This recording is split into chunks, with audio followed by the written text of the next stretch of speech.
Ahora sí, estamos en la tarde. Vamos a continuar con el simposio. Tenemos la presentación de la doctora Victoria Prieto para comenzar la segunda parte de esta jornada y luego vamos a abrir la discusión para poder interactuar y ahora sí teniendo el panorama de las tres presentaciones. Le doy entonces la palabra a Victoria, por favor. Bien. Bueno, muchas gracias por la invitación a Fernando y a Luciana. Es un honor estar acá en la UNAM y junto a estos panelistas. Bien, mi campo de trabajo verdaderamente no son las migraciones calificadas, pero creo que lo que podía aportar a esta discusión tiene que ver un poco con los patrones de movilidad más intrarregionales de América Latina y su vínculo con la educación. Así que la presentación revisará lo siguiente. En primer lugar, las tendencias generales de la migración intrarregional. Luego hablaré un poco de la educación en la migración intrarregional más reciente y la inadecuación educativa en la migración de origen latinoamericano fuera y dentro de la región. O sea, lo que creo que es más novedoso tal vez de lo que voy a plantear es precisamente eso, los países latinoamericanos como países de acogida y cómo en estos se dan las brechas de inadecuación educativa entre nativos e inmigrantes recientes. Algunas conclusiones y finalmente algunas reflexiones finales que son más preguntas abiertas para una eventual futura agenda juntos o así. Perdón. Ok. Bueno, es que tenía efectos esto. Bien.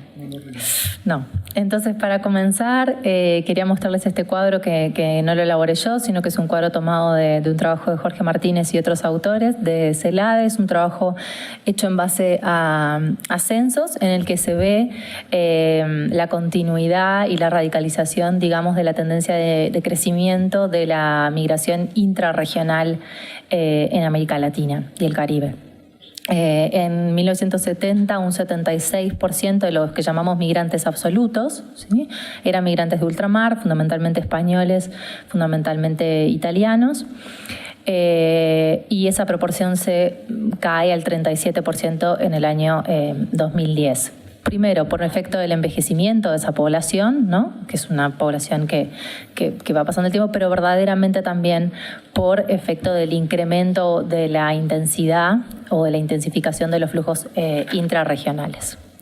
Para demostrar eso, creo que este otro gráfico que también viene de otro trabajo de Jorge Martínez es bastante ilustrativo. Es un gráfico en el que muestra el crecimiento de los inmigrantes intrarregionales por país receptor entre el 2000 y el 2010.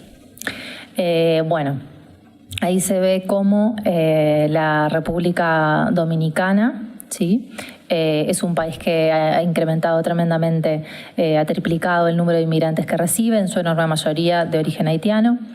Pero también países como Ecuador, México o Panamá, Argentina y Brasil han incrementado también el número de inmigrantes que reciben respecto a las cifras que tenían en el año 2000.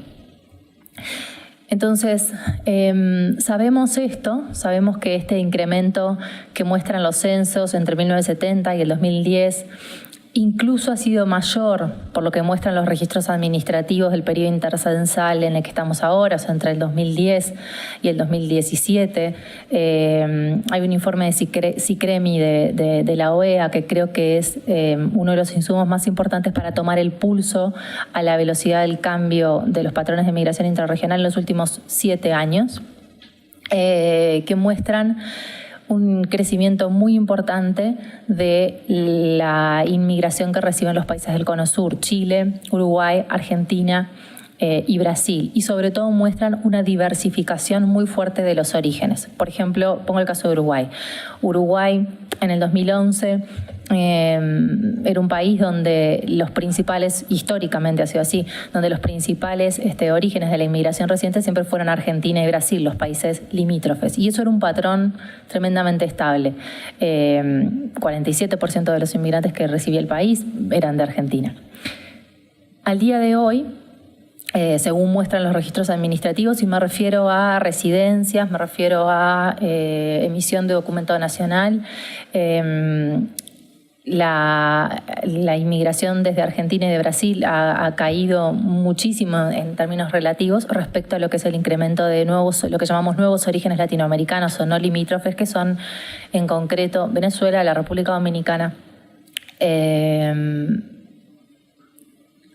Perú, que tiene un crecimiento un poco más anterior, que inició ya en los años 2000, Paraguay, y Colombia, que se lo comentaba ahora Jorge.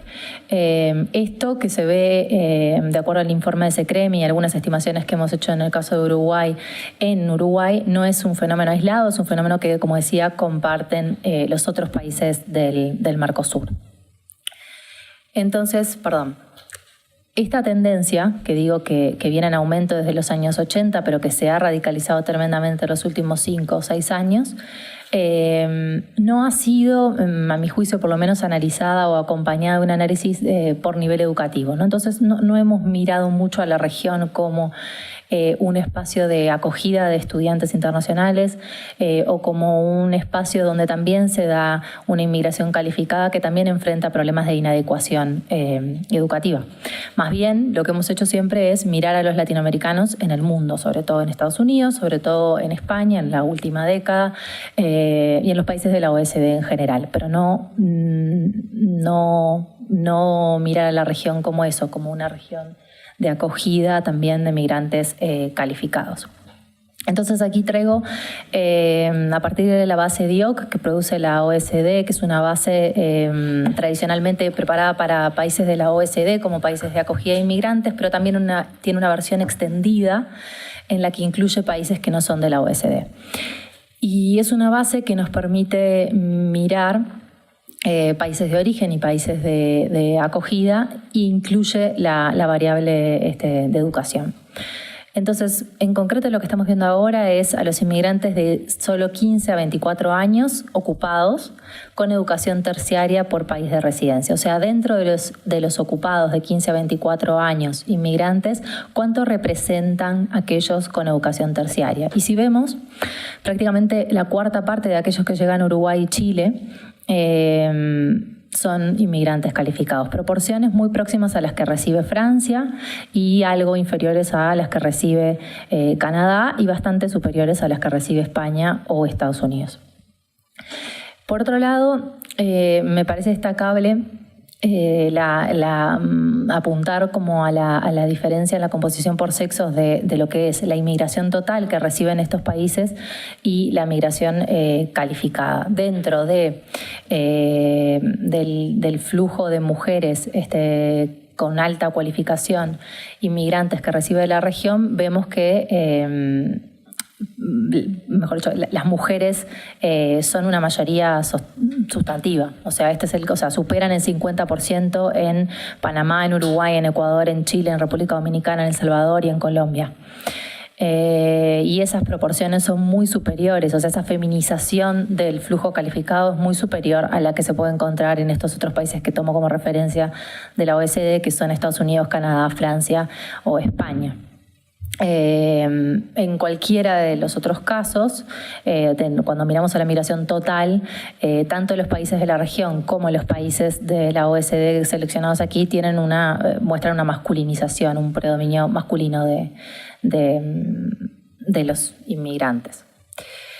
Esto es un cuadro que me permito robar de una publicación de la OECD, en la que se muestra un incremento entre el año 2000 y el año 2014, un cambio porcentual en la columna número 4, del número de estudiantes terciarios o de estudiantes universitarios que reciben estos países. Brasil ha multiplicado, o sea, se ha dado un incremento en ese caso de 1.415%.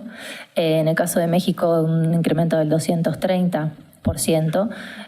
Vale decir que los incrementos de Brasil son semejantes a los de Corea, son los dos países que lideran en términos de crecimiento. Por supuesto, parten de un baseline, de un punto de partida bajo, pero sí hay un crecimiento importante. En el único caso donde se observa una tendencia opuesta o de decrecimiento, pero es bastante pequeña, es en el caso de Argentina. Entonces, muestro esto para decir que los países latinoamericanos, sobre todo los países del Cono Sur, son también países del Cono Sur y México, fundamentalmente son países receptores de estudiantes internacionales, que en su enorme mayoría, arriba del 90%, son migración sur-sur, son migrantes de la misma región, son inmigrantes, estudiantes interregionales. En términos de asistencia escolar por nivel educativo entre la población inmigrada que tiene entre 18 y 25 años, esto es una estimación que hice en base a los datos de los censos disponibles en IPUMS, vemos que el número absoluto de estudiantes que están asistiendo, de inmigrantes de estas edades que asisten o que cursan la universidad no es nada despreciable, ¿no?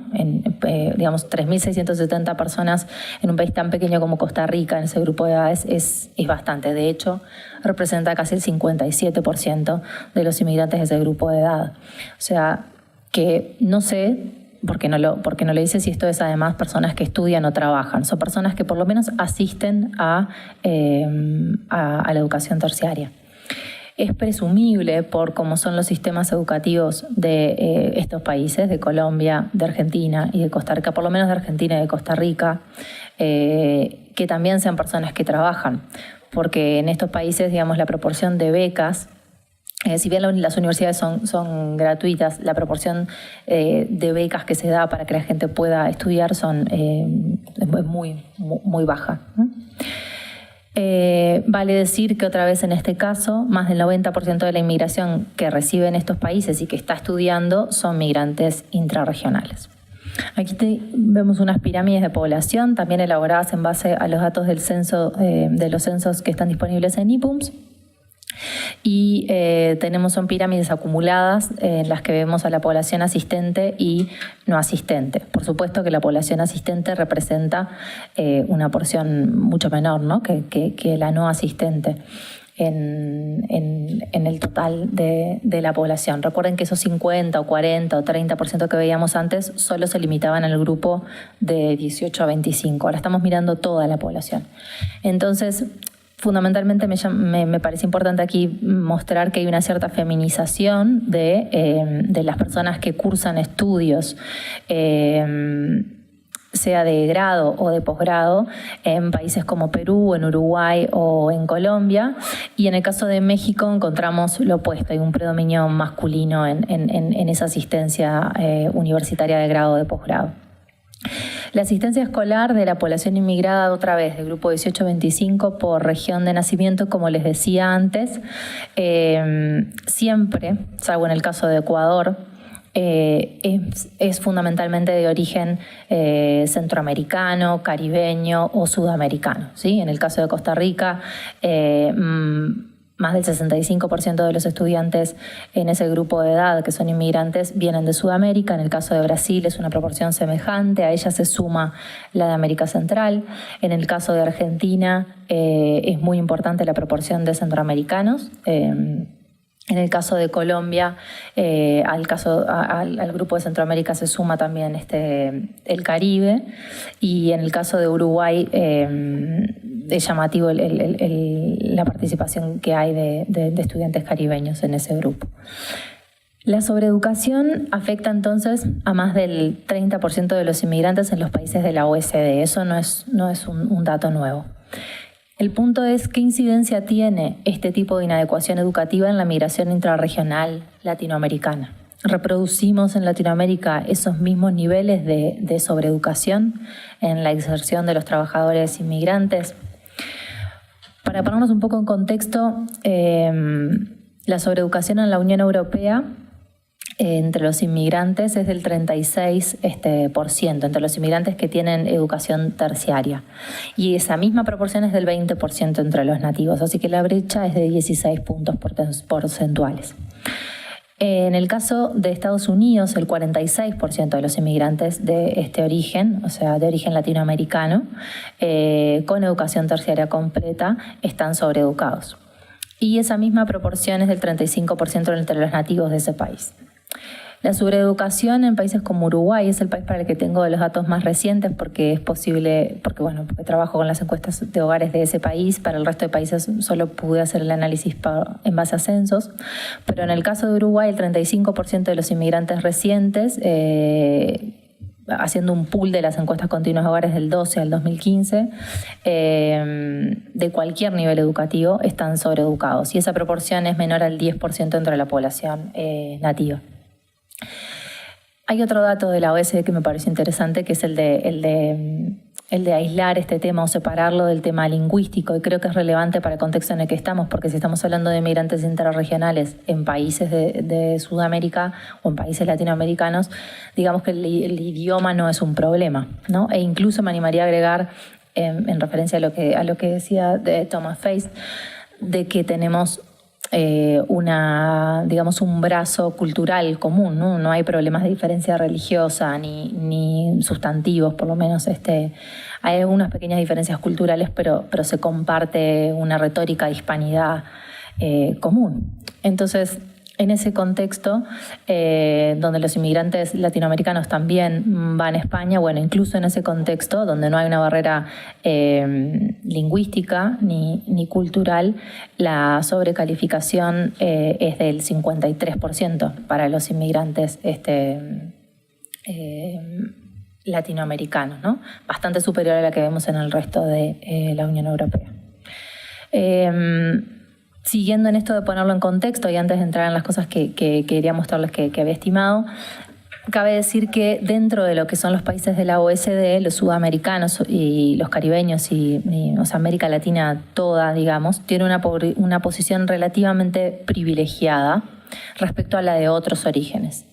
Si comparamos lo que es la dispersión de las tasas de sobrecalificación que separan a extranjeros y población nativa, vemos que los que están mejor posicionados obviamente son aquellas personas inmigrantes de la Unión Europea, del núcleo duro, del fundador de los primeros 15, y los que están peor posicionados son otros países europeos que se suman más tarde a la Unión y Asia y África subsahariana. En cambio, los países de Sudamérica y del Caribe no tienen una dispersión, una distancia tan grande. Digamos que la brecha que los separa de la población nativa está siempre muy próxima al 1, habiendo algunas excepciones donde es mucho mayor, que es en el caso de los ecuatorianos, probablemente por que tienen un asentamiento masivo dentro de lo que es España, donde ya vimos que ahí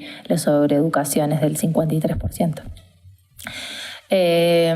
La sobreeducación entre los ocupados por condición migratoria en estos países latinoamericanos que tenemos aquí como países receptores, ¿sí?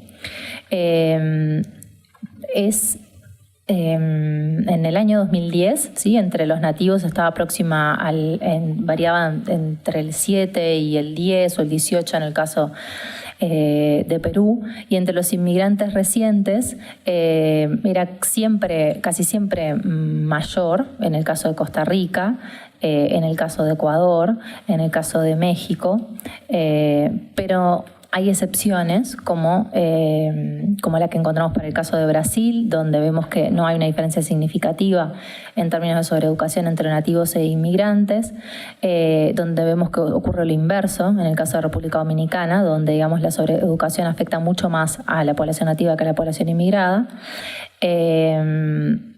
O, por ejemplo, en el caso de Perú. ¿Qué pasa? Son países que son de emigración neta, son países emisores de población. Quienes llegan ahí son un tipo de migración más que seleccionada, es una migración que muchas veces viene de la mano ya de compañías, este sector de reclutación dentro de lo privado que trae gerentes, es una migración que se puede asociar como a expansión de empresas, incluso del Cono Sur que se instalan en esos países. Pero lo interesante es que, digamos, a diferencia de lo que ocurre en los países de la OECD, en estos países la brecha entre inmigrantes recientes y nativos ha tendido como ha disminuido entre el 2000 y el 2010, en todos los casos para los que tenemos información. En los años 2000 la brecha existía, ¿sí? Superaba el 1.5 en todos los países observados, era de casi 5 veces en el caso de Chile. Y al día de hoy, en los países en los que podemos hacer la comparación, vemos que esa brecha ha caído. Incluso cuando la inmigración extranjera ha crecido, la inmigración intrarregional ha crecido en la región. Bien. La sobreeducación entre los inmigrantes recientes ocupados según sexo muestra que en estos países la sobreeducación entre los inmigrantes es un problema claramente femenino, excepto en el caso de México, donde país para el que hace muy poquito hicimos un trabajo con unas colegas de El Salvador y de Uruguay, donde comparábamos la incidencia de la sobreeducación en México, en Costa Rica y en Uruguay, y veíamos que México era el único de estos 3 países donde la sobreeducación tiene más cara de hombre, ¿no? que de mujer. Eso es totalmente distinto en los otros 2 casos. En el caso de Costa Rica y en el caso de Uruguay, la sobreeducación afecta muchísimo más a las mujeres.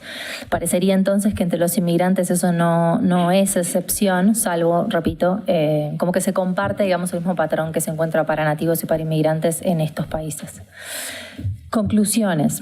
Lo que he tratado de hacer es acercarme un poco a las fuentes que tenemos disponibles en la región y con algunas preguntas que por lo menos yo no me había hecho, que son estas, ¿no? La de empezar a pensar a la región como un espacio de acogida y cruzar esa percepción de que la región empieza a convertirse en un espacio de acogida con la variable educación, ¿no?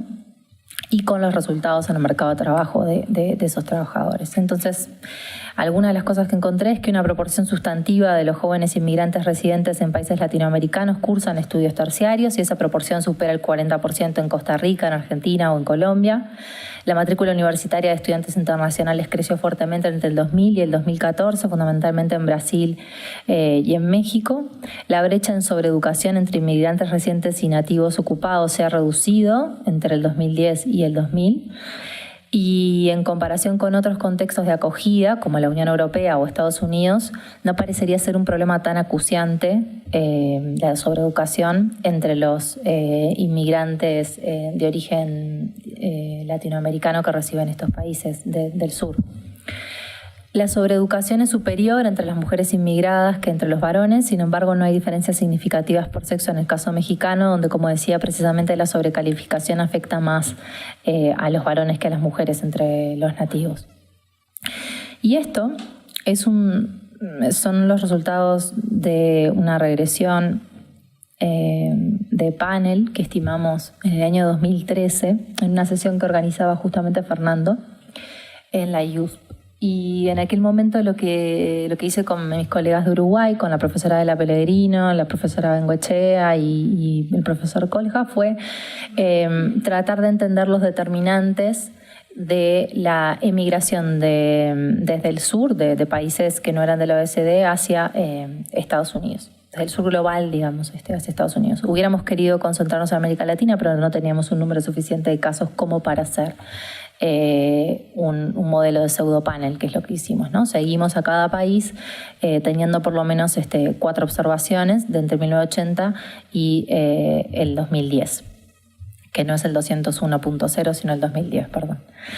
Entonces encontramos que un flujo que es un flujo migratorio estrictamente de calificados, ¿sí? Lo que tomábamos era el número de personas calificadas de esos países de origen que estábamos siguiendo que llegaban a Estados Unidos.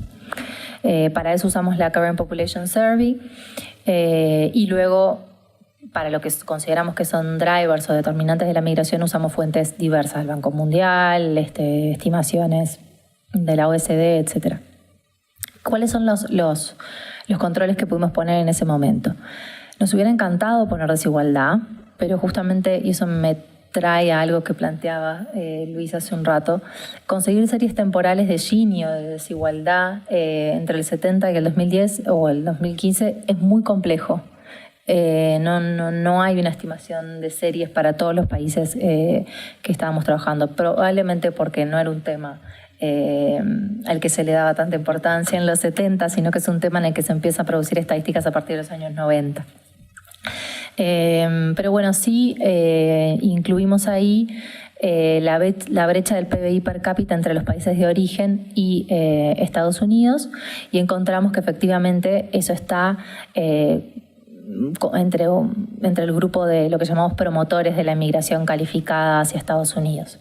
También está dentro del grupo de promotores de la migración calificada a Estados Unidos la democracia en los países de origen. Es decir, que en un contexto de estabilidad encontramos que hay digamos que los contextos de estabilidad política contribuyen positivamente con la migración calificada. La verdad que la distancia del cero es muy pequeña, pero nos pareció, es un resultado que me parece interesante. Si nosotros hubiéramos incluido ahí el periodo 1970, posiblemente el resultado fuera otro. Piénsese que en esos años, por ejemplo, en el caso de los países latinoamericanos, la incidencia de las dictaduras o de las crisis políticas, que fueron bastante más serias que las que enfrentamos en estos momentos, sí fueron un factor promotor de la migración calificada. Pero bueno, como empezamos el análisis en 1980, encontramos ese resultado, ¿no? Eso es para advertir sobre los periodos que seleccionamos y los efectos que podemos encontrar según el momento en el que estemos mirando las cosas. Otro promotor de la migración calificada es el incremento son los procesos de urbanización, ¿no? O sea, el incremento de la población urbana en los países de origen. Y otro promotor es la expansión educativa en los países de origen. Y entonces eso me lleva un poco a pensar en lo que planteaba alguien por ahí que hizo una pregunta hace un rato, ¿qué podemos esperar de la migración calificada? ¿No? ¿Qué podemos esperar una continuidad o podemos esperar que la migración calificada tienda como a resentirse? Y a mí me gusta mucho esta imagen porque creo que muestra que precisamente lo que podemos esperar es una continuidad. A medida que se expande la educación, a medida que más países de América Latina logran migrar a largas distancias, logran globalizar e incrementar sus aspiraciones sociales precisamente a través de la educación, a través de lo que ha sido la expansión educativa en la región, que es un proceso brutal. Sí podemos seguir esperando no solamente un incremento de la migración calificada, pero un incremento de la migración toda. En ese sentido, traje también algo que fui a buscar rapidito en el corte, que es esto, que es algo que hice para mi tesis de doctorado, que yo en ese momento estimé, modelé un pseudopanel para 17 países latinoamericanos en los que miraba los determinantes de la migración neta internacional de estos países de la región. Esto sí solo se limita a América Latina. Y que veía que la evolución de la migración neta entre 1970, esto sí incluye el 70, y el 2010, tenía mucho que ver con los procesos de desarrollo humano. Esto también lo podemos encontrar en infinidad de trabajos. Lo han trabajado Luciana y Fernando de otra manera, pero efectivamente digamos que lo que vemos es que el PBI per cápita tiene una contribución positiva respecto, para predecir la migración neta, es decir, los países reciben más migración o es más fuerte la fuerza de la inmigración a medida que aumenta la riqueza, pero esos mismos países, a medida que aumenta la expansión educativa, el nivel promedio de estudios de su población, tienen se ven más propensos a que decrezca la migración neta, es decir, a que aumente la inmigración, ¿sí? Y eso creo que es importante para entender por qué vemos el cambio de composición de la selectividad que planteaba Luis en incremento de la segmentación entre la migración que reciben países como Estados Unidos, ¿no? Cada vez creo que es esperable ver cada vez más esa brecha, ¿no? Entre migrantes muy calificados que tienen aspiraciones y que no van a dejar de migrar, por el contrario, es un efecto positivo de los procesos de desarrollo humano. Y entre aquellos otros que tienen una motivación de otro orden, que es más laboral y que de repente no han tenido esas oportunidades de estudio.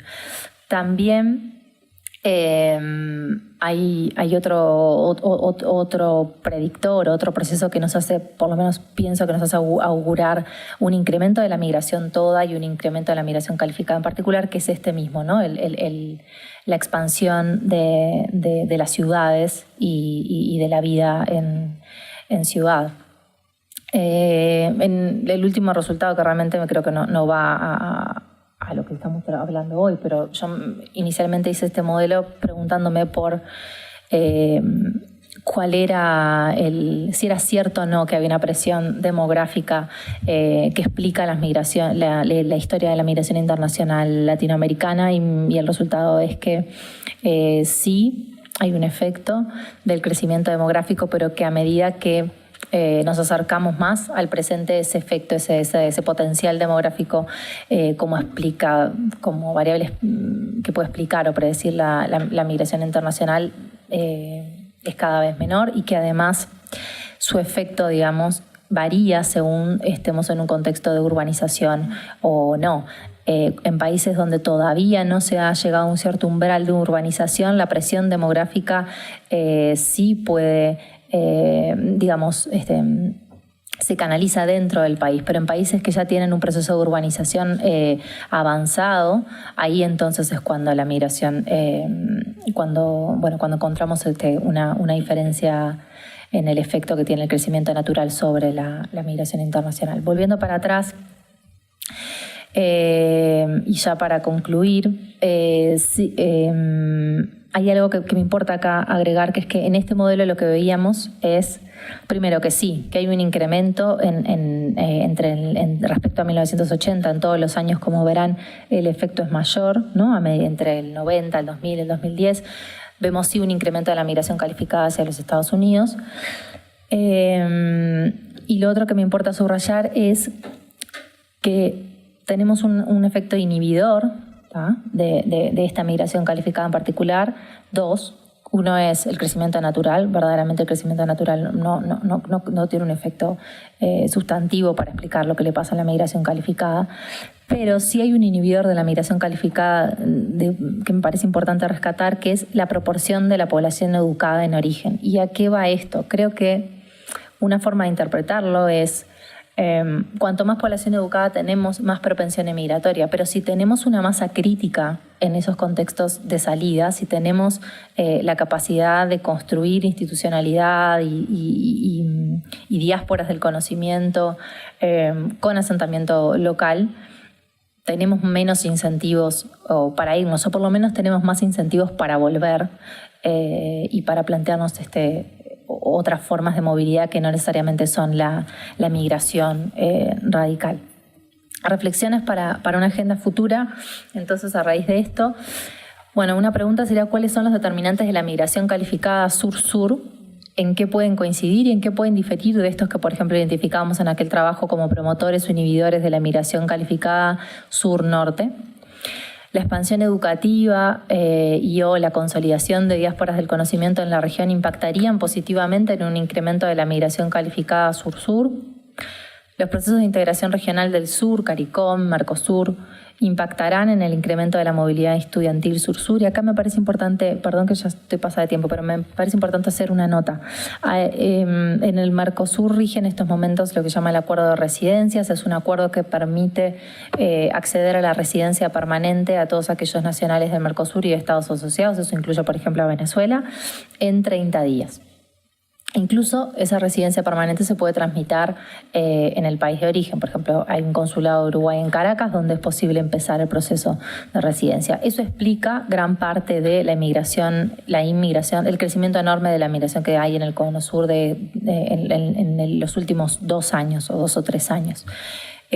Para quienes son de ese origen. No lo explica para dominicanos o cubanos que también están optando por estos países, a pesar de que todos ellos en estos países tienen la implantación de visado. Pero en ese contexto que es tan progresista y que ha sido en muchísimos artículos destacado como precisamente una tendencia opuesta a lo que ocurre en Europa, ¿no?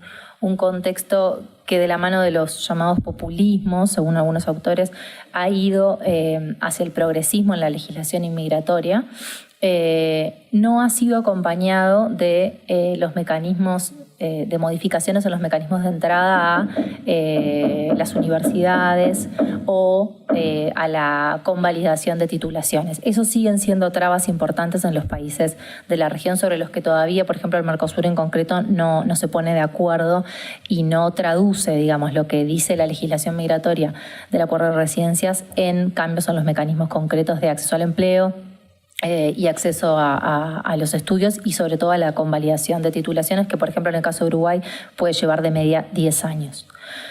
La inadecuación educativa en los países del sur global no solo ha de estudiarse como determinante de la migración extrarregional, esto es una opinión. El crecimiento reciente de la inmigración en el Cono Sur pone en el tapete esta temática entre los nuevos flujos que reciben Argentina, Brasil, Uruguay o Chile. Las estimaciones que presentaban me parece que no dan cuenta del incremento reciente de la inmigración intrarregional que capta los registros administrativos de Chile, Uruguay, Argentina y Brasil, y que me tendrán que creer o leer estas publicaciones para creerlo, porque no traje evidencia para mostrarles. Y entonces es esperable que la incidencia de la sobrecalificación haya aumentado en este contexto. O sea, yo les mostraba que entre el 2000 y 2010 bajó, pero yo no estoy segura de que en este momento la tendencia siga hacia el descenso. Diría que eso puede haber repuntado. En Latinoamérica, entonces, esta es otra pregunta final, que es si contamos con las fuentes de datos precisas para medir un fenómeno de magnitud tan escasa, a pesar de que es muy dinámico, estamos hablando de muy poquitas personas, ¿no? Entonces es muy difícil en censos o en encuestas de hogares, que son las que son de base más anual, poderle dar seguimiento a este tipo de temas, o sea, al estudio de los flujos, pero además a su inserción al mercado de trabajo y a la adecuación o no educativa que hay entre esos flujos. Bueno, eso sería todo. Muchas gracias.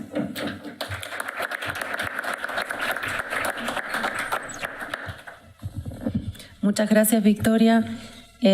Parte entre los objetivos que teníamos para la concreción de este simposio, uno de ellos era establecer este diálogo global y regional, ¿no? Y poner en perspectiva lo que ocurre en Europa, en Estados Unidos, y con esta presentación Victoria nos introduce también a ver no solo un tema que, como ella muy bien apuntaba, es la dinámica intrarregional migratoria, que ha sido estudiada quizás espasmódicamente, ¿no? En América Latina. Por momentos las hemos estudiado, por momentos las hemos abandonado. Y acuerdo también en que ha sido muy poco estudiado el peso de la migración calificada intrarregional, sobre todo en años recientes. Y además de eso, que me parece que nos pone un escenario de patrones y dinámicas diferentes, o en algunas cosas similares y en algunas cosas diferentes, también nos hace cuestionar este rol estático de los países como perdedores o como ganadores, ¿no? Y creo que entiendo que era parte de la provocación de la presentación de Victoria, y me parece que vamos a tener varios puntos para debatir en el diálogo. Entonces, como hicimos anteriormente, vamos a abrir una ronda de unos 10 minutos para reacciones a la presentación de Victoria, y después, si les parece bien a mis compañeros de la mesa, podemos hacer también una ronda de intervención entre nosotros mismos, ¿no? Que no nos hemos dejado dialogar, y abrimos también la discusión con el resto del público. Entonces, ¿quién quiere intervenir? Aquí, Raúl. Una mano aquí hay otra compañera, y aquí adelante. Buenas tardes. Mi pregunta es ¿de qué manera participan las ONG, por ejemplo, ACNUR, o de qué manera deberían de participar, ¿no? Porque, por ejemplo, en el centro se ponen y te dicen, no quieres ser miembro del ACNUR, que pobrecitos migrantes, pobres, pero ¿qué hacen por ellos, no? ¿O cómo los deben de representar o ayudar en otras partes? Aquí. Muchas gracias por la presentación. Yo tengo una duda con el riesgo de sonar anecdótica, no quiero serlo, pero me quedé pensando en qué rol juegan con los estudiantes, sobre todo de posgrado, porque entiendo que lo que vimos no hace una diferenciación entre los títulos de grado y de posgrado, pero por ejemplo, consejos como lo que en México tenemos como CONACYT, creo que en Chile es CONICET y no estoy muy segura que en Argentina es CONICIT o algo así. CONICET. También, ok. ¿Qué rol juegan al ofrecer becas parejas, o sea, tanto a estudiantes nacionales como internacionales, como promotores de migración calificada, ¿no? Sobre todo aquí en la UNAM, por ejemplo, que están muy enriquecidos nuestros programas porque tenemos la fortuna de que se beca a compañeros principalmente latinoamericanos. Gracias.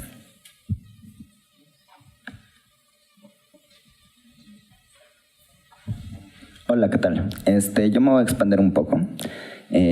No soy una persona con muchos estudios ni nada por el estilo, pero noté algo importante que había dicho el ingeniero Francisco sobre la desigualdad en general y sobre la discriminación que existe. Yo creo que sí puede existir un tipo de política. ¿Por qué? Porque así como cuando estamos estudiando matemáticas, física y otras materias que incluso egresan licenciados, doctores, ingenieros, con muchos conocimientos, pero con poca ética, porque eso ya depende de la familia, ya depende de los valores morales personales. Yo creo que en la cultura de México, porque, bueno, por lo que yo tengo entendido en otros países como Japón, tú puedes dejar un paraguas en el metro y al día siguiente recogerlo y nadie se lo roba, ¿no?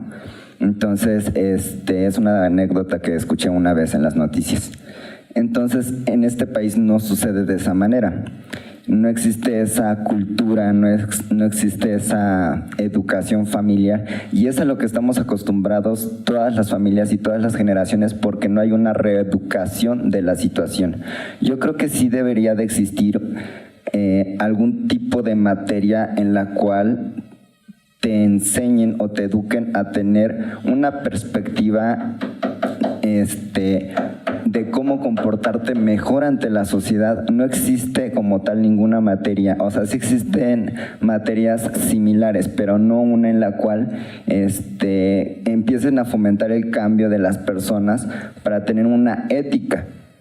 Entonces yo creo que sí, no sé cuál sea la capacidad de la organización para promover algo así, pero desde mi punto de vista yo creo que sí se pueden hacer cosas diferentes, porque todo se puede aprender y todo se puede reeducar. Hablando desde lo que comentaban de que en Estados Unidos se ve mal a todos los latinos independientemente de su color de piel, yo creo que si se fuerzan a las empresas a tener una inclusión de personas latinas, independientemente de su manera de pensar o de su discriminación que exista, se está forzando a la sociedad,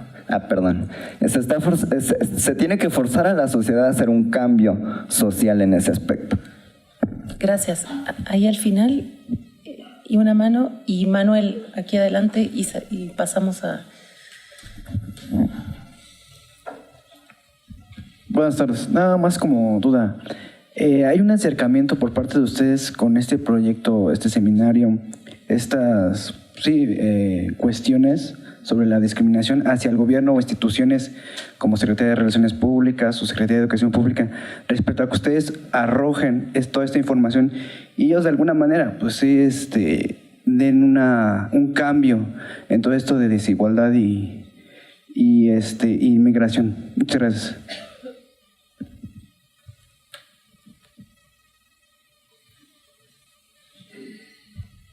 Buenas tardes. Aparte de lo que ya nos ha dicho, ¿cuál es su lectura de los venezolanos como inmigrantes en América Latina? Y hay una última pregunta ahí de Beatriz. Muchas gracias. Muy breve. Victoria, me gustaría preguntarte algo muy concreto, muy específico, porque lo diste como un dato adquirido, me parece. Si podrías explicar cómo definís y en qué sentido hablas de la sobreeducación. Muchas gracias. Victoria, te damos la palabra.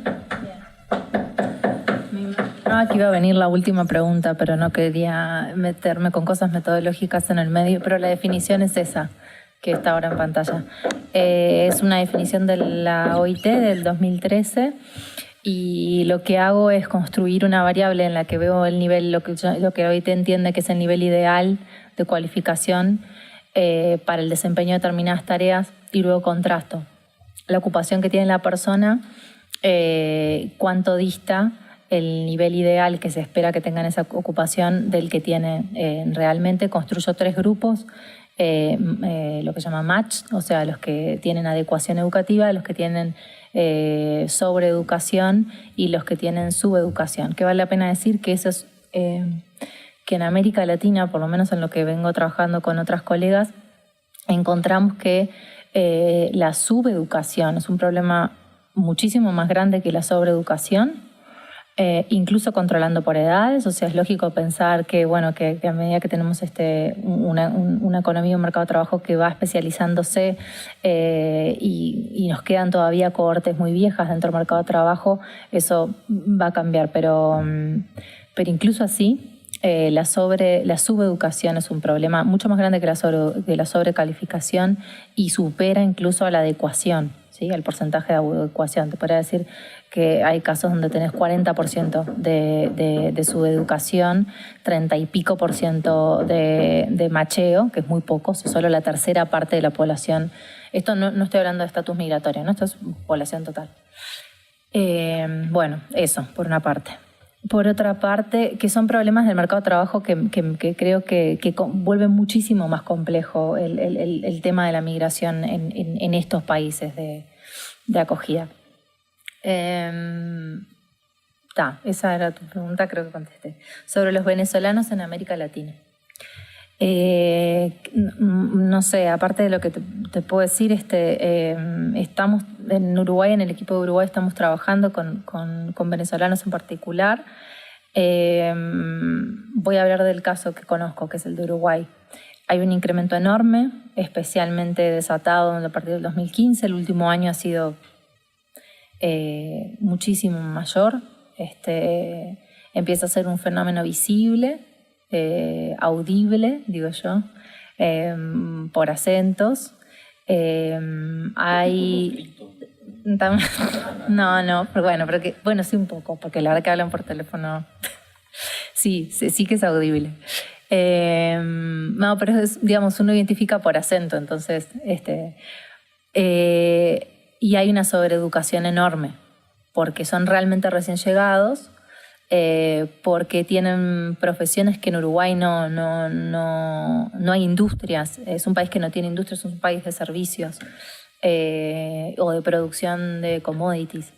Obviamente eso es población urbana muy educada que no va a ir a trabajar al campo, así que ahí no hay terreno. Donde lo hay son los servicios, y es en los servicios personales. Es una población que está metiendo muchísimos trámites de validación de titulaciones y de homologación, pero que se está enfrentando con estos tiempos largos para ese proceso. Entonces muchos lo que están optando por hacer es entrar a la universidad y meterse de repente en un posgrado o en algo que les permita como tener una titulación nacional que les dé la posibilidad de conseguir mejores condiciones de trabajo. Hay muchísimos diseñadores gráficos, hay una demanda muy fuerte. Esto ya es más etnográfico, te lo digo. Estamos haciendo ahora un trabajo de entrevistas cualitativas con venezolanos, y lo que vemos es que varias cosas. Podría hablar ahora de esto. De los grupos de Facebook, por ejemplo, noto que empezaron siendo grupos de venezolanos, yo los estoy siguiendo mucho, y en el último tiempo ahí entran empleadores uruguayos, personas que quieren alquilar sus casas y que están muy dispuestos y muy interesados en contratar trabajadores venezolanos. ahí hay una cuestión étnica, racial, que juega, un prejuicio que juega a favor de los venezolanos respecto a otros orígenes inmigrantes. Lo favorece mucho. Hay discursos en los empleadores de la simpatía del Caribe, pero no es la misma simpatía que ven entre los dominicanos, por ejemplo, que también llegaron mucho. Luego tienen una situación de acceso a la documentación muy generalizada. Rápidamente todos tienen ese permiso de residencia, y entre los motivos que alegan para haber elegido Uruguay está ese, fundamentalmente. Sin embargo, parece que se plantea en Uruguay como un país de prueba de tránsito. Verdaderamente quisieran ir muchos a Chile, donde el mercado de trabajo es realmente mucho más dinámico, donde hay industria además, y también quisieran estar un tiempo e irse a Estados Unidos o a España. Pero todo esto que te digo es más etnográfico, anecdótico y a medio campo del proceso. Pero sí, es un fenómeno súper interesante. Y bueno, también hay muchísimo emprendimiento, ¿no? Muchísimo emprendimiento, autoempleo, esta generación del autoempleo. Vinieron con algún capital, entonces están muchísimo en Uber, muchísimo en la gastronomía, y corren con ventaja, con una ventaja étnica que no tienen otros grupos. Así que eso es un poco llamativo. También les juega a favor el prejuicio de que son muy educados y muy simpáticos. Eso también, la verdad que lo tengo que decir, que lo dicen todo el tiempo, pero sí. Lo de las becas y la nacionalidad es una muy buena pregunta. No es mi tema verdaderamente, pero los países latinoamericanos, te diría, los países del Cono Sur, conozco algunos programas de reclutamiento de científicos. Voy a hablar de eso, no de los de estudio. Han estado muy preocupados por la recuperación, ¿no?, de cerebros y por la recuperación de científicos. Recién ahora hay programas que realmente dan más cabida a la vinculación. Empiezan a entender que aquello de hacerlos volver fracasa, porque por definición son móviles, por definición tienen que estar vinculados. Y empiezan a aparecer en Uruguay en concreto programas que me parecen súper interesantes de abiertos a cualquier nacionalidad. Y de hecho el Clemente Estable, que es una institución de investigación en genética, en biología, es una institución muy prestigiosa de Uruguay, sacó, el otro día me enteré, un programa para que solo vengan extranjeros a instalarse con sus equipos y con su gente y todo a Uruguay. Y creo que en ese contexto en particular empieza a pasar que nos damos cuenta de la necesidad de esto que decía yo, ¿no?, de construir masa crítica ahí para que el lugar sea atractivo para quedarte. O para plantearte ir y volver, pero no irte definitivamente porque cuando volvés no tenés un espacio de diálogo. Las becas de postdoctorado, por ejemplo, en Uruguay, no son becas de retorno, están abiertas a extranjeros y a uruguayos. Uruguayos. Pero otros países de América Latina, por ejemplo Ecuador, tiene una política mucho más de eso, de captación, de recuperación. El caso de México, ¿no?, y de Brasil son muy paradigmáticos. No conozco el de Argentina. Sí son países que dan muchísimas becas de posgrado porque tienen grandes programas de posgrado, y es por eso que hay un crecimiento tan grande de latinoamericanos en esos países. No conozco el de Argentina, la verdad. Creo que es difícil tener becas para cualquiera en Argentina para hacer posgrado. Pues eso. Bien, entonces, si les parece, hacemos una ronda de preguntas. Yo tengo un par, voy a empezar porque tengo el micrófono, diría Fernando, y le voy a pasar, yo creo que Fernando también quiere hacer algunos comentarios, y también abrimos a los presentadores y al público en general. Voy a hacer dos preguntas puntuales, porque tengo muchas, pero una tiene que ver con el modelo que nos propuso Tomás sobre los wanted and welcome. que ya se lo preguntaron en la primera ronda, pero como fue breve, mi pregunta puntualmente tiene que ver con cómo se relaciona ese modelo que estás proponiendo, por ejemplo, con el modelo que proponen Portes y Borox de modos de incorporación, ¿no? O las propias estrategias de Luis para analizar modos de incorporación, ¿no? Tu propuesta de ver ese modelo teórico, ¿no? Y en todo caso, cómo se operacionaliza, ¿no? Y el otro es un comentario en general, creo que tiene más que ver con las presentaciones de Tomás y de Luis, pero también al final se vincula con lo que decía Victoria, y tiene que ver con este reconocimiento de la falla del brain gain, ¿no? O de decir, bueno, viendo evidencia, revisando los trabajos de Doquier y demás, bueno, queda claro que el brain gain no funciona, ¿no? Esa fue un corolario de ambas presentaciones. Entonces, bueno, pero ya sé que Luis hizo una salvedad para que no se le haga esta pregunta, pero entonces, ¿qué hacemos? ¿No? O sea, la pregunta es, ¿cuál es la alternativa de política pública cuando tenemos esta sobre oferta de fuerza de trabajo en algunos puestos, cuando la gente tiene el derecho a migrar? ¿Cómo hacemos para capitalizar entonces la migración calificada, ¿no? Y Luis decía, en realidad él apuntaba como una de las posibles fallas también de los países esta idea de las respuestas individualizadas, ¿no?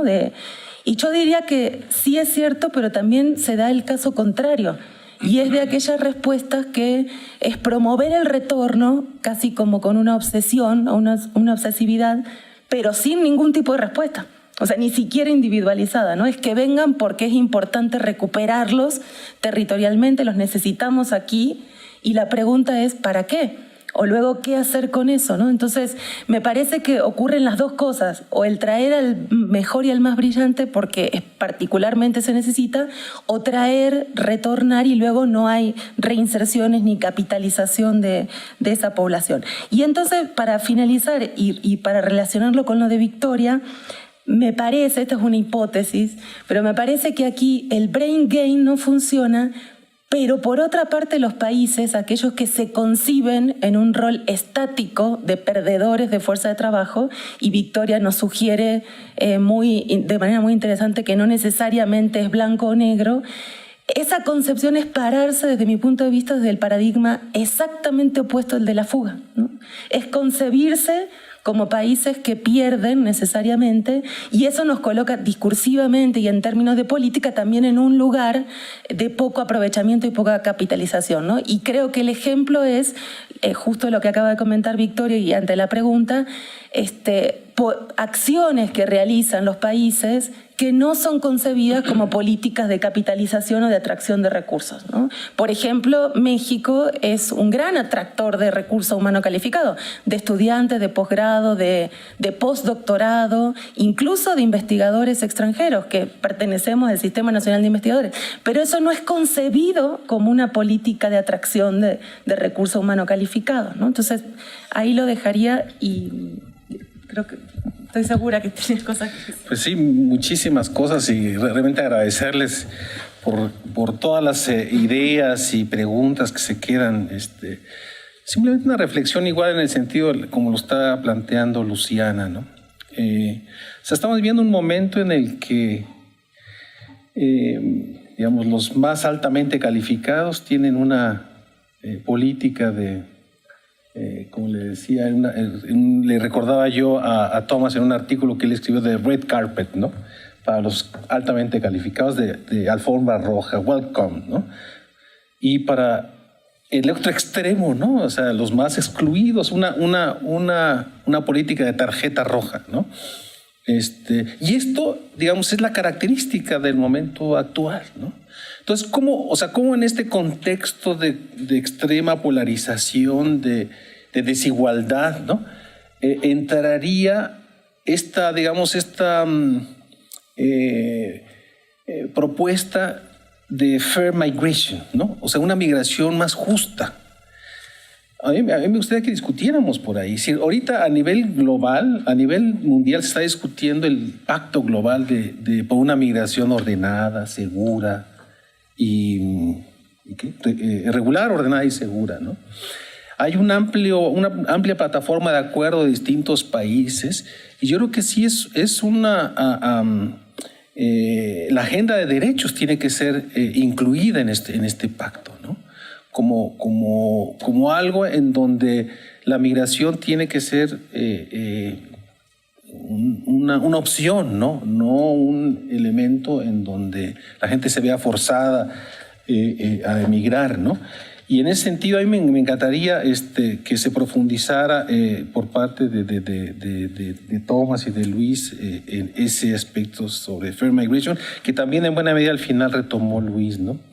Es decir, ¿qué elementos deberíamos de plantear? Es decir, está esta cuestión de la libertad de la gente para moverse a donde le plazca, con el ánimo de mejorar su calidad de vida,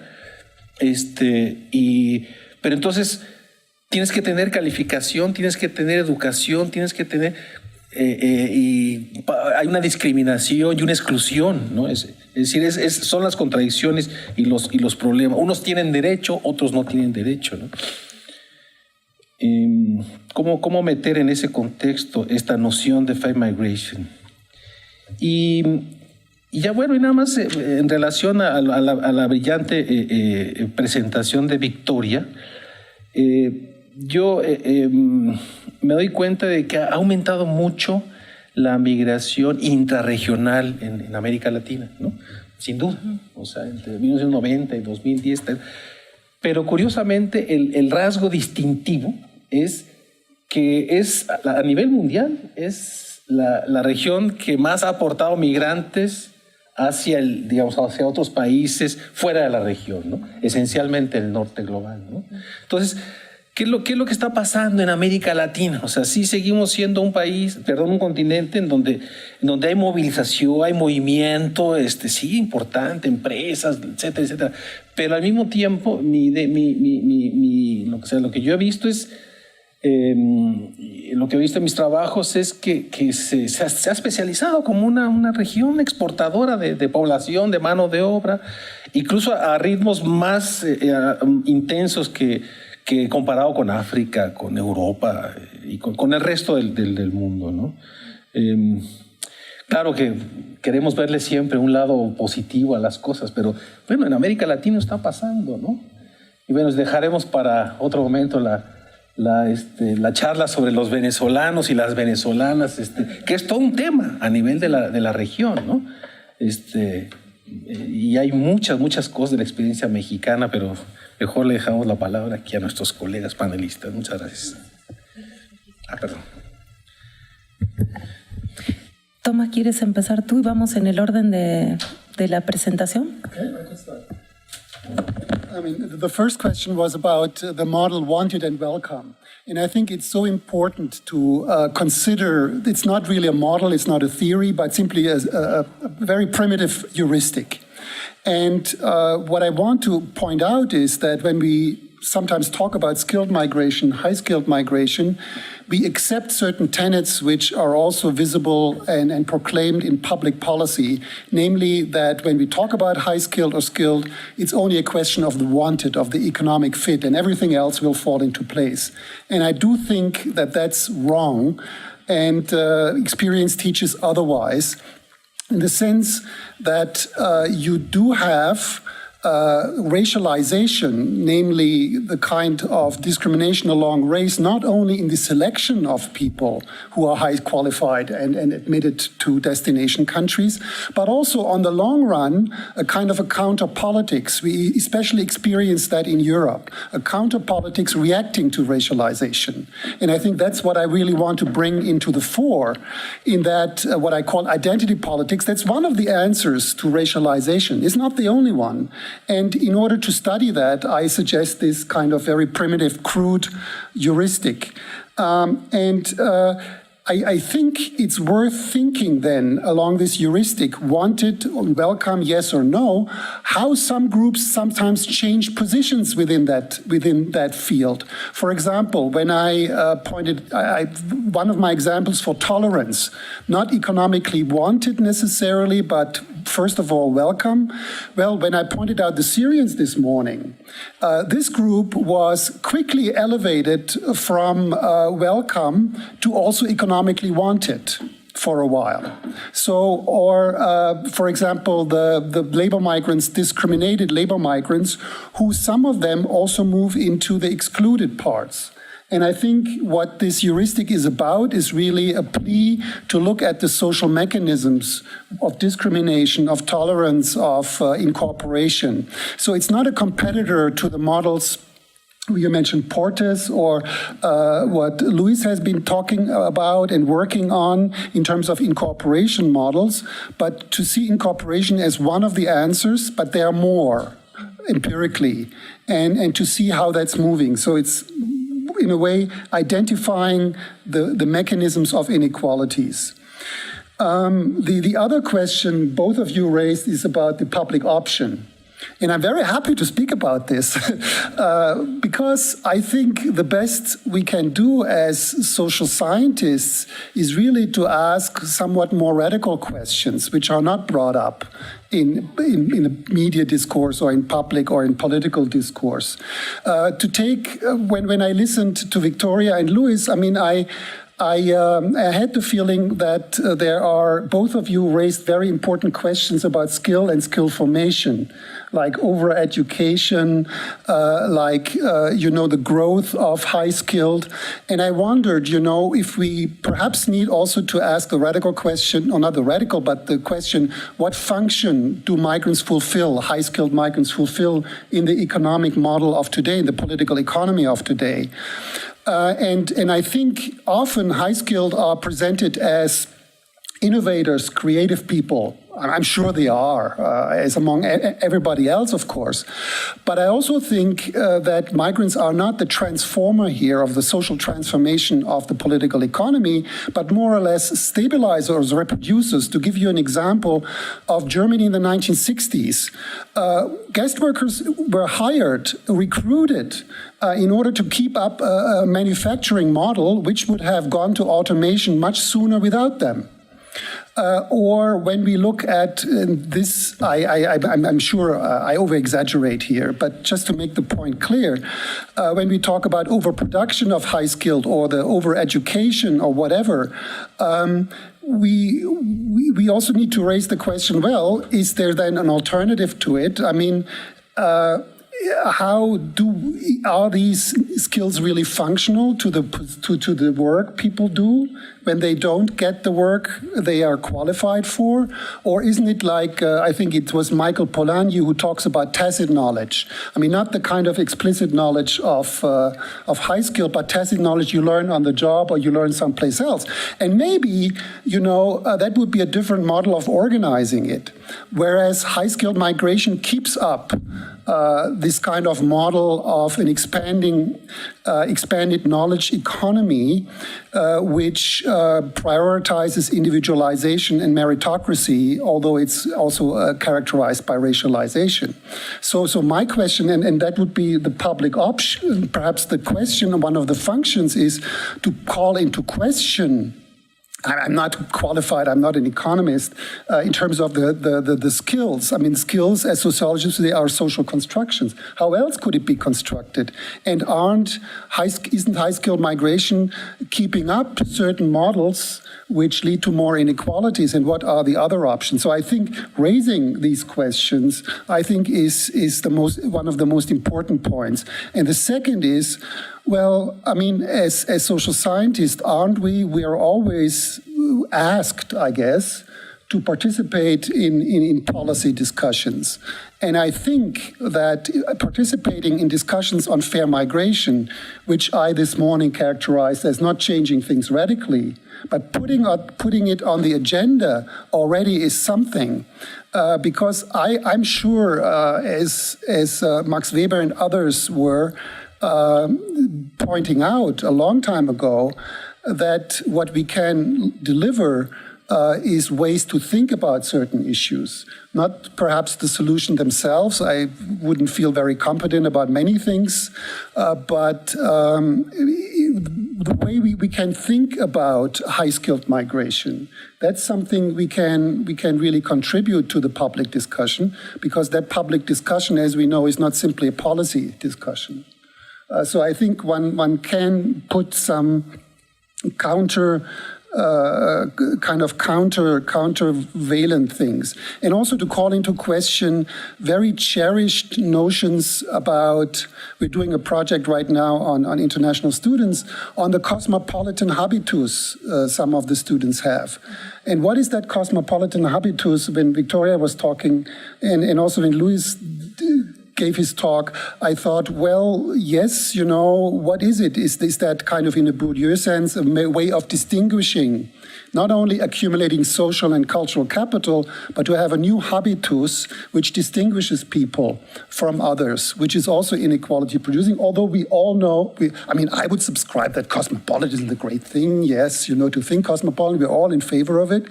But then what is the downside of it? And perhaps to raise question, that's a question perhaps not to be raised so much in public, but that's something we can ask ourselves. But in public, I think it's the way that we call into question perhaps the consensus that in the most simple sense, the race for talent, and that's necessary to call that into question.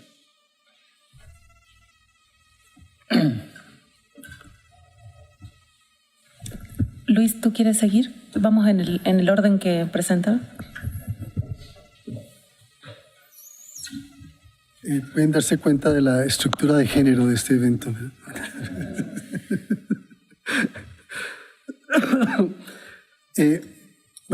Creo que hay muchos temas y como comentamos brevemente con Thomas, al final vamos a tener más preguntas después del evento que las que traíamos cuando llegamos. Voy a comenzar con el tema de fair migration, de migración justa, ordenada. Y todas estas iniciativas últimas de esta especie de pacto global de migración ordenada y segura. Quiero llamar la atención de que cuando nos referimos a todo esto, implícitamente nos estamos refiriendo fundamental y casi que exclusivamente a la migración del sur al norte. Nos referimos a la migración de los países pobres hacia los países ricos. Este discurso no incluye para nada la libertad de movilidad que tienen los ciudadanos del norte, que se mueven a donde quiera. En muy pocos países les piden visado y se pueden movilizar. Y no hay nadie que esté regulando y esté preocupado cómo darle orden a esa migración. Y esa migración del norte al sur está aumentando. Y está aumentando por los cambios estructurales del modelo económico y político que tenemos hoy en día. Después de la gran recesión del 2008, vimos una gran migración de Europa hacia Latinoamérica, por ejemplo. ¿Qué esperaban los economistas? Esperaban un gran, enorme éxodo de migrantes latinoamericanos de Estados Unidos y de Europa de regreso a Latinoamérica. Mexicanos, millones de mexicanos regresando a México. Nunca sucedió. Nunca sucedió porque a pesar de las condiciones negativas que generaron la gran recesión, las condiciones en el norte están mejores que acá. Entonces ese es un elemento importante. ¿Por qué no hablar por un momento de todos estos nichos como enclaves residenciales que migrantes de Canadá, Estados Unidos y Europa están creando? Aquí en México creo que hay más de 21 regiones que se han identificado de alta concentración de extranjeros, que ni siquiera los llamamos migrantes, son extranjeros, son residentes. Los ricos del norte viajan, los del sur migran. Yo creo que es muy importante tener en cuenta la manera como se miran estos factores. Este proceso de migración norte-sur se ve en Guatemala, se ve en Costa Rica, se ve en Panamá, se ve en Colombia, en Ecuador, en Tailandia, o sea, y es un proceso migratorio que es fundamentalmente desigual, en donde el que llega y se concentra, domina. Toma el control sobre la economía, toma el control sobre la política, y es un tema que muy poco se ha estudiado. Yo creo que es importante mirarlo como concepto global del tema migratorio, como referente al discurso sobre la migración ordenada y justa. Porque eso nos lleva a la pregunta fundamental: ¿cómo el derecho a la movilidad se distribuye? ¿Quién tiene derecho a moverse a su libre albedrío de un lugar a otro? Ese derecho se ha secuestrado y es del dominio de unos pocos en el mundo, de una minoría. Y ese es un tema que yo creo que es importante.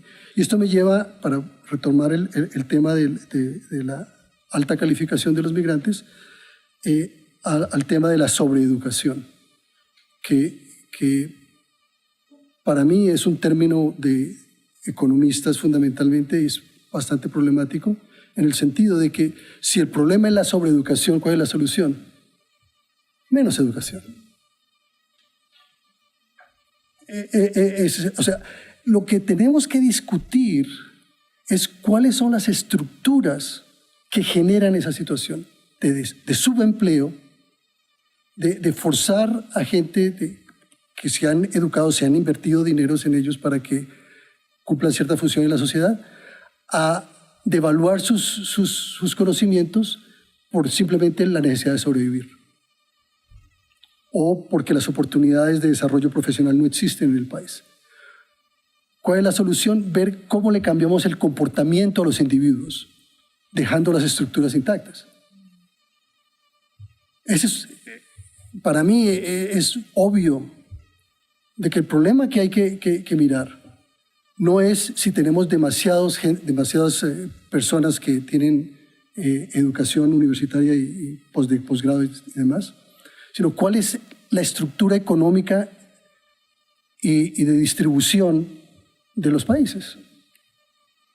En la medida en que mantengamos un sistema de desigualdad que se promueve a través del sistema político, de políticas fiscales, etcétera, que benefician a ciertos sectores y mantienen un status quo, podemos seguirnos reuniendo por las siguientes décadas para hablar del mismo tema. O sea, el problema yo creo que es fundamental, es meter esta discusión de la movilidad de las personas, independientemente de sus calificaciones, dentro de las estructuras económicas. Cuando hablamos de estructuras económicas pensamos de las necesidades de Estados Unidos o Europa de reclutar gente que sabe más o qué sé yo, que sea más barato, etc. Pero no tocamos la estructura que genera esa emigración en el sur. Entonces yo creo que tenemos que revisitar el tema en ese sentido.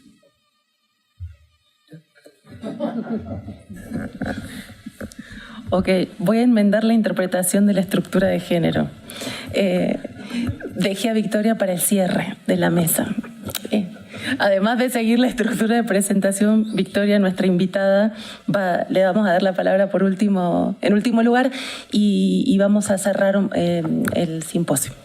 Muy bien. Bueno, voy a tratar de seguir en la reflexión de Luis, que me resultó muy provocadora. Claro, ¿cuál es la solución a la sobreeducación? Educar por debajo. Me dejó pensando mucho.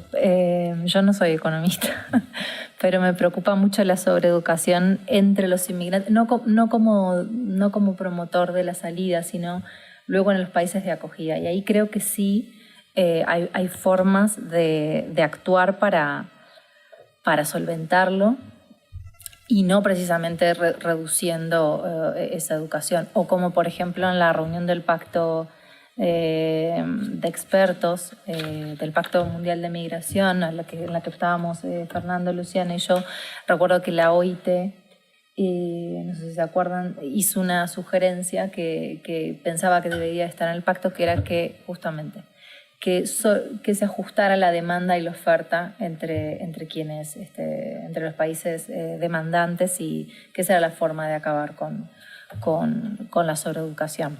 O sea, cargarse el derecho de las personas de ir a donde quieren, ¿no? en el camino. Me parece que una forma de intervención en ese sentido, por lo menos, claro, lo pienso vuelvo a pensarlo desde el Mercosur, pero porque no conozco la realidad de Estados Unidos, a pesar de que vivo ahí, no conozco tan de cerca la realidad de Estados Unidos o de los países europeos, pero sí veo que en esos casos una forma concreta de intervención es la agilización y de los procesos de reválida, de homologación de titulaciones, de la transferibilidad. De eso es un debe enorme en América Latina, y no solamente para los inmigrantes extranjeros, sino para los propios retornados, ¿no? La sobrecalificación entre los retornados latinoamericanos, en el caso de Uruguay, si es 35 la de los inmigrantes extranjeros recientes, es 20 y pico la de los retornados. Entonces, ahí también hay creo que ahí sí hay muchísimo lugar para la intervención y para la corrección de mecanismos. En cuanto a qué pasa en América Latina, que es una gran exportadora de migrantes, y que decía Fernando, tanto intrarregionales como extrarregionales. Yo creo que, no sé, vuelvo a lo mismo, creo que yo no estoy convencida de que sea la desigualdad el verdadero promotor de la migración. Sí creo, un poco en el lado de lo que decía Thomas, de que hay una cultura migratoria, hay incluso una cuestión de estatus que tiene que ver con la migración, y evidentemente hay un hábitus de clase que incluye migrar entre quienes tienen medios y vivir la experiencia, ¿no? En Uruguay hacíamos ahora hace poco entrevistas con retornados de cualificación media y alta, y explicaban los más jóvenes, ¿por qué te fuiste? Sobre todo muchos a España. Bueno, porque quería vivir la experiencia, quería tener la experiencia de vivir fuera, quería salir de la casa de mis padres, me quería emancipar. Acá es muy difícil salir de la casa de mis padres. ¿Y qué aprendiste? Bueno, aprendí el mundo, aprendí un montón de cosas que enumeran que no son materiales y que las consideran como un valor. Yo creo que esta expansión educativa de América Latina, que la distingue fuertemente de África, la distingue fuertemente de Asia, así como el proceso de urbanización, que también la pone en región número 1 respecto a esos otros países, tiene una incidencia enorme en esa gran propensión emigratoria que tiene la región. Y si se miran, ¿no? Digamos, la evolución de las tasas de migración en relación con la evolución del índice de desarrollo humano de la región, es muy claro que hay una relación que no es para nada lineal, y en la que a medida que aumenta el desarrollo humano, aumenta la migración, y solo en aquellos países donde se alcanzan niveles muy avanzados o determinados niveles de desarrollo humano, esa migración cae y se incrementa la inmigración.